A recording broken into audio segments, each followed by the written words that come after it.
नमस्कार दर्शकों, स्वागत है आप सभी का स्वास्थ्य चर्चा कार्यक्रम में। दर्शकों, हमारे फैसलों के पीछे हमारे विचारों का बहुत बड़ा योगदान होता है। और ये विचार आते कहाँ से हैं? ये विचार आते हैं हमारे मन से। हमारा मन हमसे जो कहता है, हमें जो बनाना चाहता है, हम वही कहते हैं, वही बन जाते हैं। लेकिन ये ज़रूरी तो नहीं कि हर वक्त हमारा मन हमें सकारात्मक विचार ही प्रदान करे। कई बार हमारे आसपास सब कुछ अच्छा होने के बावजूद भी हमारे मन में एक डर सा लगा रहता है, एक अशांति रहती है। ऐसा लगता है मानो कोई हमसे हमारा सब कुछ छीनना चाहता है। और इसी स्थिति में जन्म होता है मानसिक रोगों का। तो ऐसी स्थिति में जन्मे इन मानसिक रोगों में हम अपने बिगड़े हुए मन का, अशांत मन का ख्याल किस प्रकार रखें और मानसिक रोगों में होम्योपैथी चिकित्सा पद्धति कितना कारगर है, इसी विषय पे आज हम हमारे कार्यक्रम में चर्चा करने वाले हैं। और इस विषय पे हमसे बातचीत करने के लिए, हमारे प्रश्नों के उत्तर देने के लिए बतौर विषय विशेषज्ञ जो अतिथि इस वक्त हमारे साथ ये मंच साझा कर रहे हैं, आइए हम आपको उनसे तारुफ करवाते हैं। इस वक्त हमारे साथ हैं होम्योपैथी चिकित्सा अधिकारी डॉक्टर स्वाति परासर जी। डॉक्टर साहिबा, आपका हमारे कार्यक्रम में बहुत बहुत स्वागत है। धन्यवाद। चलिए कार्यक्रम का आगाज़ करते हैं। तो सबसे पहले मैं आपसे यही जानना चाहूँगी कि अगर आप अपने शब्दों में हमें ये बयां करें कि स्वस्थ व्यक्ति की परिभाषा क्या है, तो आप क्या कहेंगे? बहुत सीमित शब्दों में अगर हम बात करें, स्वस्थ व्यक्ति कौन है या किसे हम स्वस्थ व्यक्ति की गिनती में रखते हैं, तो जो अभी के समय में फिजिकली, मेंटली और सोशली तीनों एस्पेक्ट में बहुत अच्छे तरीके से जीवन जी रहा है, वो स्वस्थ व्यक्ति है। कभी कभी हम देखते हैं पर्सन जो हमारे साथ में है वो सोशली तो बहुत एक्टिव है, बहुत अच्छे तरीके से रह रहा है, लेकिन कहीं ना कहीं मेंटली सफ़र कर रहा है। और वहीं कहीं कुछ पर्सन ऐसे भी हैं जो फिजिकली सफ़र कर रहे हैं लेकिन मेंटली और सोशली हमारे सामने बहुत अच्छे तरीके से प्रेजेंट हो रहे हैं। तो इन दोनों ही कंडीशन में हम उस व्यक्ति को स्वस्थ व्यक्ति की गिनती में नहीं रखते हैं। तो स्वस्थ व्यक्ति की एक छोटी सी परिभाषा यही है। जी, मतलब ये हम कह सकते हैं कि मानसिक, शारीरिक और सामाजिक रूप से जब तक हमारा व्यवहार 100% सही नहीं होगा, हम स्वस्थ व्यक्ति की श्रेणी में नहीं आते। बिल्कुल जी, ये तो परिभाषा हुई स्वस्थ व्यक्ति की। अब मैं आप ही से जानना चाहूँगी कि हम किन लक्षणों से ये जाने कि कोई व्यक्ति मानसिक रूप से अस्वस्थ है? बिल्कुल, स्वस्थ व्यक्ति जब किसी मेंटली प्रॉब्लम में आता है तो वो 1 या 2 दिन का लक्षण नहीं होता है, या हम बोलें कि 1 या 2 दिन की बीमारी नहीं होती है। बहुत छोटी छोटी जो इवेंट होते हैं वो इसके पीछे छिपे हुए रहते हैं। छोटे छोटे लक्षण जो हैं वो इसके पीछे में एक बड़ा कारण निभाते हैं। सबसे पहले बात करें मूड स्विंग्स की। कोई पर्सन जो है बार बार उसका मूड बदल रहा है, कभी गुस्सा है, कभी खुश है, कभी अचानक से हंसते हंसते रोने लगा है, ये मूड स्विंग्स हो गए हैं, इमोशनली चेंजेस जिसको हम कहते हैं। कभी कभी ये भी होता है कि पर्सन किसी चीज़ को लेके ज़्यादा कंसर्न है जो कि आगे जाके एंग्जाइटी का कारण बनता है। कुछ एक कंडीशन में हम बात करते हैं कि पर्सन जो बहुत ज़्यादा पास्ट को लेके चिंतित है वो डिप्रेशन की तरफ में कन्वर्ट हो रहा है। ये सारी चीज़ें 1 या 2 दिन में प्रेजेंट होने वाली नहीं होती हैं, इनके पीछे में एक लंबा समय होता है। अगर कोई हमारे परिवार में या हमारे पास पड़ोस में, हमारे जान पहचान में ऐसा व्यक्ति है तो उसको अगर आप माइन्यूटली देखेंगे, अगर वो आपके करीबी हैं तो आप उनके व्यवहार में आए हुए इन चेंजेस को पहचानेंगे तो आप उसकी पहचान आराम से कर सकते हैं। जी हाँ, मतलब यदि कोई व्यक्ति अपने आप को परिवार से विलग कर लेता है या किसी बात को बहुत ज़्यादा सोचता है, तो ये भी एक प्रकार का डिप्रेशन और एंजाइटी ही है। बिल्कुल, कुछ एक जगहों पर ये भी देखा जाता है कि पर्सन जो है वो आपसे बहुत अच्छे से, परिवारजनों से अच्छे से बात कर रहा है, लेकिन उसके बिल्कुल उल्टा उसका व्यवहार जो है वो सामाजिक जीवन में हो रहा है। जैसे बहुत ज़्यादा गुस्सा कर रहा है या किसी चीज़ को लेके बहुत ज़्यादा अवसाद की स्थिति में है, तो वो परिवार के लोगों के सामने तो अपने आप को किसी तरह से कंट्रोल करता है, बाहर उसका उल्टा समझ में आता है। तो इन जगहों पे आपको उस संबंधित व्यक्ति के मूड स्विंग्स या कुछ एक ऐसे लक्षणों को देख के उसके बारे में ज़्यादा जानकारी उसके साथ वालों से जुटाना चाहिए। अधिकतर ये केसेस हमें कहाँ देखने मिलते हैं? स्कूल के बच्चों में देखने मिलते हैं। तो उस जगह पे आपको स्कूल के बच्चों के, अगर आपके घर में स्कूल के बच्चे हैं तो उनको ज़्यादा से ज़्यादा समय देना पड़ेगा। मतलब हम अपने बच्चों का घर और बाहर दोनों जगह ही बर्ताव कैसा है इस पे नज़र रखनी होगी, तभी हम पूर्ण रूप से इस परिभाषा को परिभाषित कर पाएंगे। डॉक्टर साहिबा, तो यदि हमारे घर में कोई व्यक्ति इन लक्षणों से ग्रसित है तो परिवारजन का जो पहला काम होगा वो क्या होना चाहिए? जी, परिवारजनों का पहला काम सबसे पहले यही होना चाहिए कि उनको ज़्यादा से ज़्यादा समय दें, ज़्यादा से ज़्यादा अटेंशन अटेंशन दें। कुछ एक जगहों पे इसको ऐसे माना जाता है कि जैसे कोई पर्सन ज़्यादा सोच रहा है या ज़्यादा टेंशन में है, डिप्रेशन जैसे कंडीशन उसमें आ रही है, तो उसको अलग थलग रख दिया जाता है, वो ठीक है अपना टाइम से ठीक हो जाएगा। इस तरह की मेंटेलिटी परिवार के लोगों की होती है। जनरली ये चीज़ हर जगह काम नहीं आती है। अगर पर्सन ज़्यादा ज़रूरत से ज़्यादा अकेला रहना चाह रहा है या किसी एक विषय पे उसको ज़्यादा ही टेंशन हो रही है, तो उसको परिवार के लोग अपना समय देके किसी तरह से उबारने की कोशिश करें। इस जगह पे परिवार के लोगों का एक बहुत बड़ा रोल होता है। मतलब परिवार अगर इन लक्षणों को समझ जाए तो हम छोटी छोटी जागरूकता से भी इस समस्या से निजात पा सकते हैं। बिल्कुल बिल्कुल। अब मैं आपसे जानना चाहूँगी कि होम्योपैथी चिकित्सा पद्धति में मानसिक रोगों को किस प्रकार से ठीक किया जाता है? बहुत अच्छा सवाल लगा क्योंकि ये विषय से संबंधित है।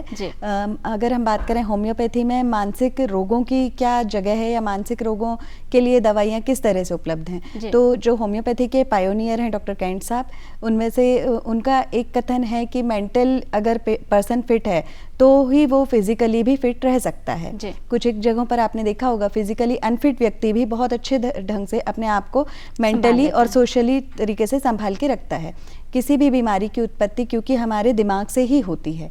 सपोज कि आपको आज सुबह बुखार आ गया, आप फील करेंगे कि इसका अलार्मिंग सिम्टम जो था वो आपको रात में ही मिल गया था, मुझे कुछ अच्छा नहीं लग रहा है, अच्छा नहीं लग रहा है, ये जो अनईजीनेस है यही आपकी मानसिकता को दर्शा देती है और वो बाद में जाके आपके फिजिकली परिलक्षित होता है। जी, मतलब इन्हीं जगह पे ये पंक्ति बिल्कुल फिट बैठती है कि मन के हारे हार और मन के जीते जीत। मतलब जब तक हम मन पे अपना संयम नहीं बरतेंगे तब तक हम इन समस्याओं से निजात नहीं पा सकते।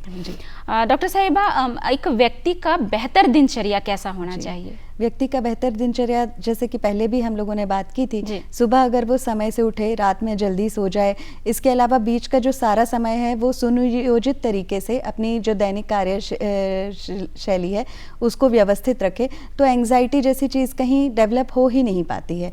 होता ये है समय कम है, बच्चा स्कूल की तरफ भाग रहा है या हम जैसे वर्किंग हैं वो भी स्कूल की कॉलेज की जिस भी भाग दौड़ में जा रहे हैं, दौड़ लगा रहे हैं, लेकिन समय कम है और काम भी आपको पूरा समेटना है, तो कहीं आपके दिमाग में ये एंग्जाइटी जो है वो डेवलप हो चुकी होती है। मैं दिए गए समय में या निश्चित समय में कार्य पूरा कर पाऊंगा या नहीं कर पाऊंगा, ये इस कार्य को आज के आज मैं पूरा कर पाऊंगा या नहीं कर पाऊंगा। अगर वहीं आपने अपनी दिनचर्या को व्यवस्थित रखा हुआ है तो ये सारी चीज़ें आपको जो है समय के साथ में इतना खुद के लिए भी आपको समय देते हैं कि आप अपनी जो दैनिक दिनचर्या है उसके अलग आप खुद पे भी समय आपका इन्वेस्ट कर सकें। जी, तो हम ये भी कह सकते हैं कि संतुलित आहार और पर्याप्त योग और एक्सरसाइज के माध्यम से भी हम इन समस्याओं से उबर सकते हैं। तो आप क्या कहना चाहेंगे? जी, संतुलित आहार भी इसमें बहुत अच्छा एक रोल प्ले करता है। जैसे देखा जाता है कई बार लोग जो हैं अव्यवस्थित दैनिक जो उनकी रूटीन होती है उसके कारण काफ़ी लेट नाइट जो है वो भोजन करते हैं।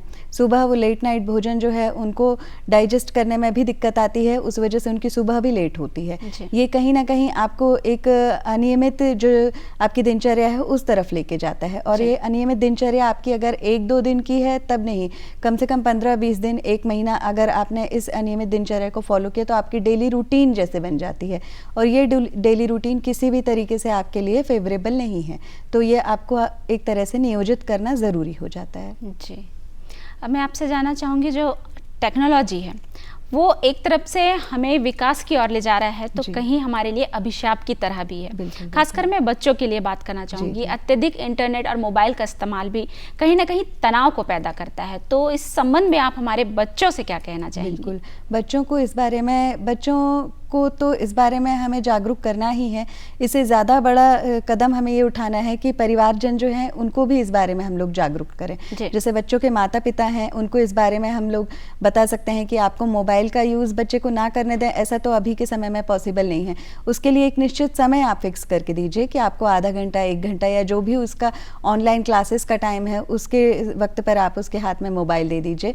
गेमिंग वगैरह बच्चे को आप रोक सकते हैं, ऐसा तो करना पॉसिबल नहीं है। जो पॉसिबल है हम उसके बारे में बात करें कि उसको एक निश्चित समय के लिए ही मोबाइल हाथ में दिया जाए, अब वो चाहे गेम के लिए दें आप या फिर कि इंटरनेट के लिए दें।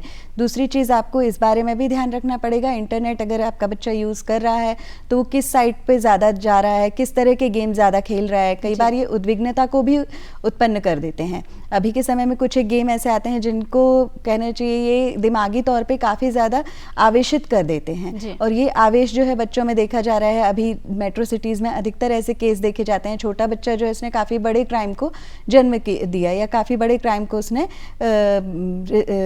किया। तो ये किस तरह से हो रहा है? बच्चे का आवेश ही एक समय पे जाके क्रोध में और रेज में बदल जाता है। जी, यानी कि हम ये कह सकते हैं कि यदि हमारे बच्चे के व्यवहार में भी अचानक से परिवर्तन आता है, वो बहुत ज़्यादा गुस्सा करता है, बात बात पे चिड़चिड़ा हो जाता है, तो कहीं ना कहीं इसका एक कारण ये भी है कि वो बहुत लंबे समय तक मोबाइल का इस्तेमाल कर रहा है, जिसका उसके मन पर, उसके मस्तिष्क पर गलत प्रभाव पड़ रहा है। डॉक्टर साहिब, अब मैं आपसे ये भी जानना चाहूँगी कि बच्चे एग्जाम से डरते हैं या उन्हें स्टेज फोबिया होता है, तो ऐसी स्थिति में हम उनके साथ कैसे डील करें? जी, एग्ज़ाम फोबिया या स्टेज फोबिया अभी के समय की नहीं, बहुत पहले की कहानी है जो कि निरंतर चल ही रही है, और ये बहुत एक सामान्य सी बात है। इसको हम एक बीमारी का तो नाम नहीं दे सकते हैं, ये एक स्थिति है जिससे उबरने के लिए पेरेंट्स या फिर उनके टीचर्स ही बच्चे को मोटिवेट कर सकते हैं। इसके लिए होम्योपैथी में भी कुछ दवाइयाँ हैं, जेलसेमियम, अर्जेंटम नाइट्रिकम, ये स्टेज फोबिया, एग्जाम फोबिया को काफ़ी हद तक कवर अप करती हैं।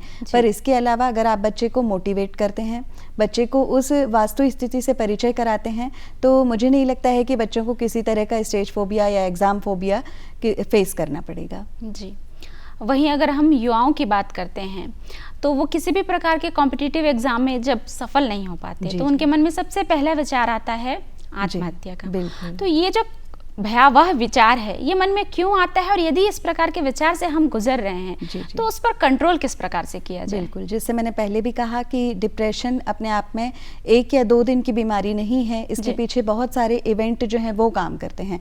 विशेषतः अगर हम बात करें सुसाइडल केस की, तो वो भी सुसाइडल केस क्विकली आपके दिमाग में आया है या क्विकली आपने सुसाइड के बारे में विचार किया है, ऐसा नहीं होता है। पर्सन 2 से 3 बार या इससे भी अधिक बार किसी एक घटना के बारे में बार बार सोच रहा है, बहुत ज़्यादा कंसर्न है, या पास्ट में उसके साथ कुछ ऐसा ट्रॉमेटिक कंडीशन हुई है जिससे वो उबर नहीं पा रहा है, तब जाके वो सुसाइड की तरफ में कन्वर्ट होता है। कभी कभी ये भी देखा जाता है बच्चा जो है वो ठीक है, उसके साथ कोई ट्रॉमेटिक कंडीशन नहीं जुड़ी हुई है या किसी युवा के साथ ट्रॉमेटिक कंडीशन का कोई हिस्ट्री नहीं है, लेकिन उस जगह पे देखते हैं कि उसको डिसअपॉइंटमेंट मिली है फर्दर, या वो एग्ज़ाम को लेकर हो या फिर कि उसके करियर को लेकर हो, जॉब को लेकर हो, किसी भी चीज़ को लेकर हो सकती है।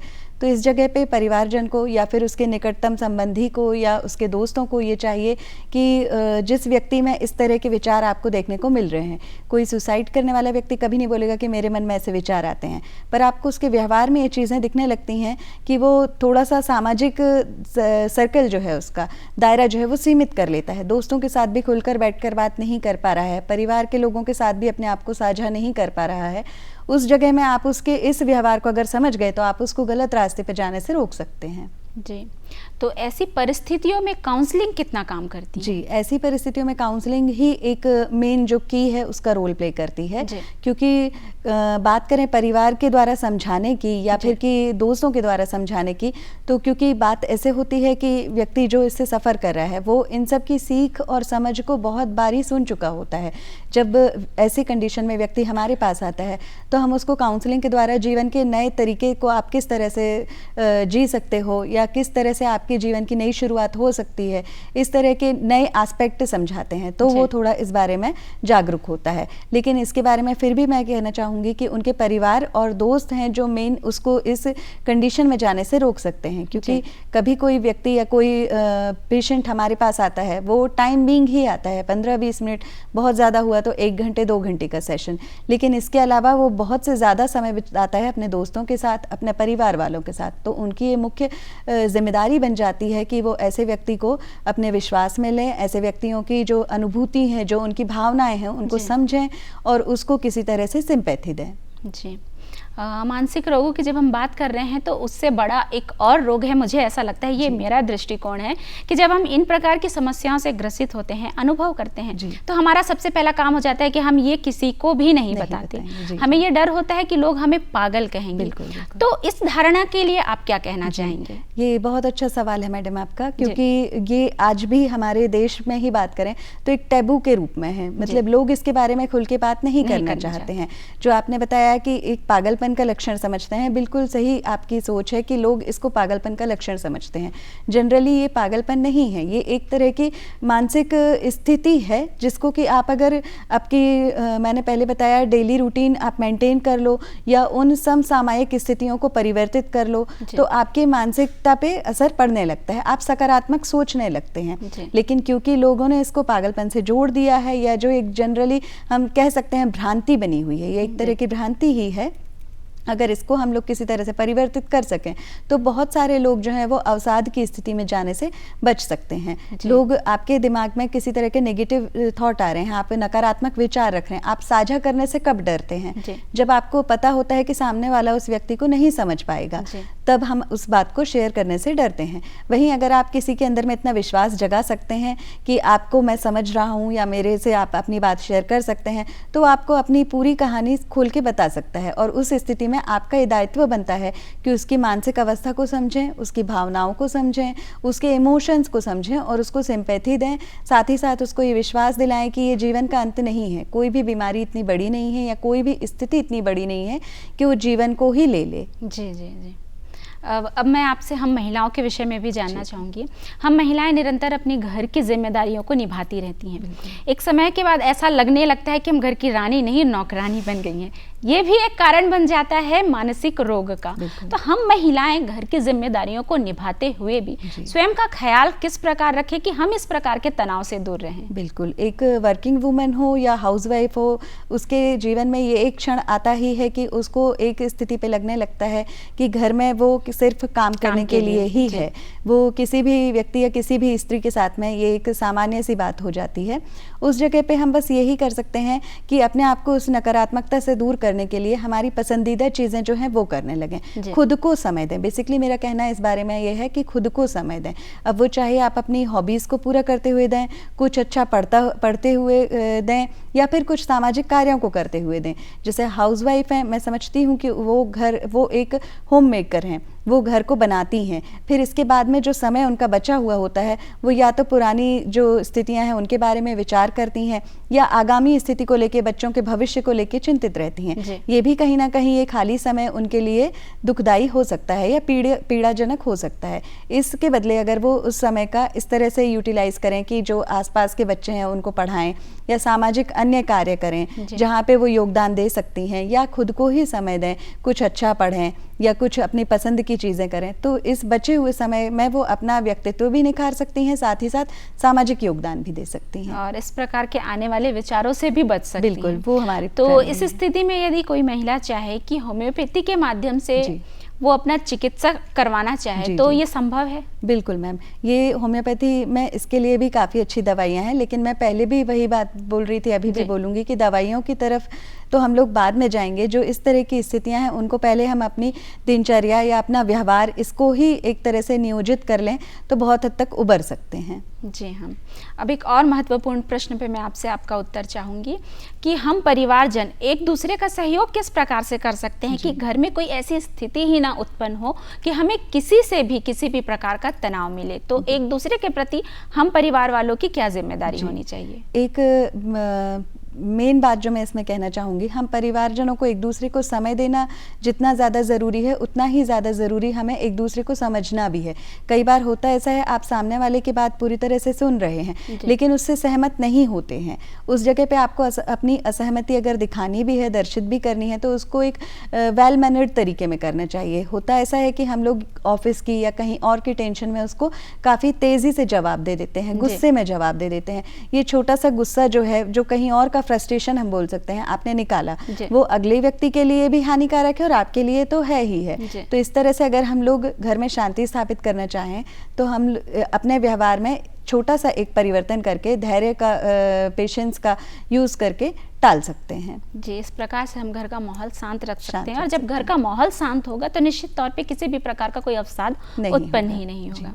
ये तो हमने मानसिक रोगों पर बात की। इसके साथ साथ ही मैं आपसे जानना चाहूँगी क्या इसके अलावा अन्य बीमारियों पर भी होम्योपैथी चिकित्सा अपना काम करती है? जी बिल्कुल, अन्य बीमारियों में हम लोग बात कर लें, महिलाओं से संबंधित बीमारी या फिर चर्म रोग से संबंधित बीमारी या बच्चों की ही होने वाली जो कॉमन सीजनल बीमारियाँ होती हैं उनमें बहुत अच्छा रोल है होम्योपैथी का। और इसके अलग अगर हम बात करें हैं क्रोनिक केसेस की, उनमें भी होम्योपैथी का बड़ा अच्छा रोल है। और मेंटल डिसीजेज में तो हमने इसका काफ़ी एक कारगर उपाय देखे हुए हैं, तो उनके बारे में भी मैं बोलना चाहूँगी। कोई व्यक्ति अगर निरंतर लंबे समय से अवसाद में है, डिप्रेशन में है या एंग्जाइटी में है, अभी थोड़ी देर पहले हम लोगों ने बात की स्टेज फोबिया की या एग्जाम फियर की, इसके लिए भी होम्योपैथिक मेडिसिन अवेलेबल हैं और वो काम भी करती हैं। जी हाँ।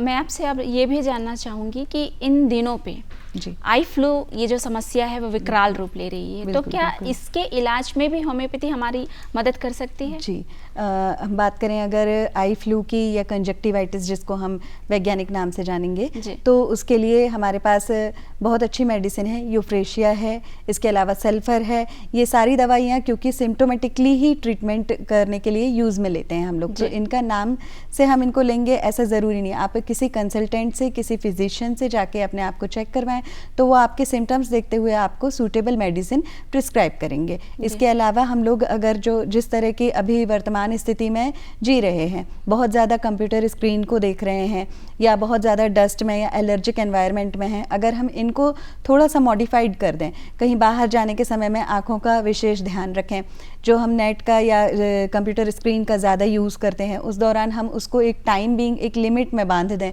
तो ये भी चीज़ें होती हैं जो आँखों के नेत्र ज्योति को बढ़ाती भी हैं। दूसरा, आई फ्लू या कंजक्टिवाइटिस इसको कंट्रोल भी करती हैं। इसमें सबसे ज़्यादा ज़रूरी बात जो मैंने मेंशन नहीं की थी वो ये है कि आप अगर आँखों को साफ़ सुथरा रखेंगे, किसी इन्फेक्टेड व्यक्ति के कॉन्टैक्ट में नहीं जाएंगे या जाने के बाद में आप इस बात का ध्यान रखेंगे कि आँखों को साफ़ रखना ज़रूरी है, तो आप इससे निजात पा सकते हैं। मैं चाहूँगी कि चलते चलते हमारे दर्शकों को आप ये भी बताएं, क्योंकि एक बहुत बड़ा भ्रम है हमारे समाज में कि होम्योपैथी की मीठी दवाइयाँ ज़्यादा असर नहीं कर पाती या ये बहुत लंबा समय लेती है, तो इस पर और एक और प्रश्न है कि बिना विशेषज्ञ की सलाह के हम होम्योपैथी की दवाइयों को यूँ ही इस्तेमाल नहीं कर सकते, तो हमारे दर्शकों से इस पर क्या कहना चाहेंगे? मैं एक ही बात कहना चाहूँगी, होम्योपैथिक जो दवाइयाँ हैं वो इंडिविजुअलाइजेशन के सिद्धांत पर काम करती हैं। मतलब जो दवाई आपको दी गई है, चाहे वो सर दर्द के लिए हो, पेट दर्द के लिए हो या किसी अन्य फिजिकल इलनेस के लिए हो, वो पर्टिकुलर आपके लिए ही सूटेबल है। जनरली देखा जाता है जो दवाइयाँ आपने इस्तेमाल की हैं वो आप अपने निकटतम किसी संबंधी को या फिर किसी पास पड़ोस वाले को भी दे देते हैं, जबकि वो पर्टिकुलर आपके लिए सूटेबल थी। ऐसे केसेस में साथ वाले को तो रिजल्ट नहीं मिलता है, आप को उसका इफेक्ट मिला लेकिन साथ वाले को नहीं मिला, तो भ्रांति ये बन जाती है कि सबको सूट नहीं करती है, जबकि इस बारे में आपका ये पहला दायित्व होना चाहिए कि आप चिकित्सक के परामर्श से ही लें।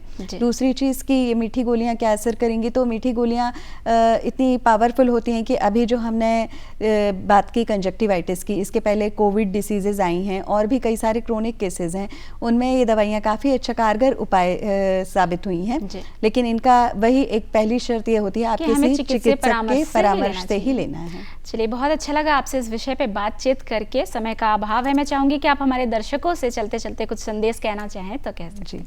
मैं दर्शकों से एक ही बात कहना चाहती हूँ, स्वस्थ रहें, मन को प्रसन्न रखें, अपनी दिनचर्या को एक नियोजित तरीके में व्यवस्थित रखें, जिससे आपको होने वाली कई सारी मेंटल इलनेस या मेंटल प्रॉब्लम्स जो हैं वो वैसे ही कवर अप हो जाएंगी। और इस बारे में बस मैं इतना ही कहना चाहूँगी।